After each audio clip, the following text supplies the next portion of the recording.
Over 2,000 Russian and foreign companies have stood to be counted at the historic summit, reflecting the new push by the Russian Federation to expand its clout on the African continent.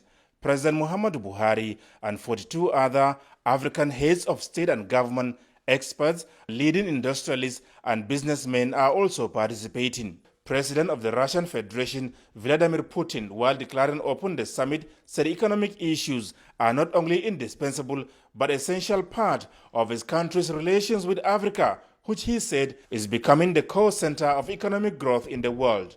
He said although Russia's annual trade with African nations doubled in the last 5 years to exceed $20 billion, this, according to him, is clearly not enough, with the continent whose GDP growth rate is expected to reach $29 trillion by the year 2050. The Russian leader expressed the belief that there are many potential partners in Africa with good perspectives and an enormous potential for growth. Russia intends to expand its network of trade missions, support businesses, and foster new ties. It is willing to present our African partners the possibility of setting up a nuclear industry on a turnkey basis, as it were. Many Russian companies are working with different branches of the African economy, and they are willing to further expand their presence in Africa, and we most certainly are going to support these plans at the government level. The chairman of the African Union and president of Egypt, Abdel Fattah al-Sisi, encouraged Russian companies to expand their investments in Africa, saying there is an opportune moment for that now.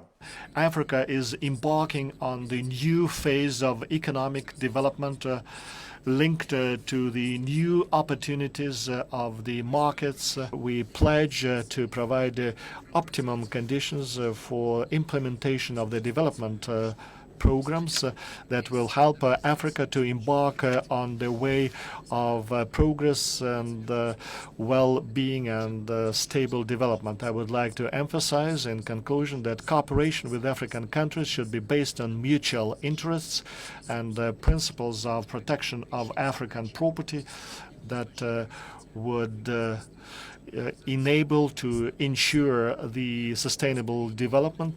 President Muhammadu Buhari, accompanied by the governors of Ekiti, Gombe and Zamfara states, as well as several ministers, is expected to address participants at the Economic Forum on Thursday.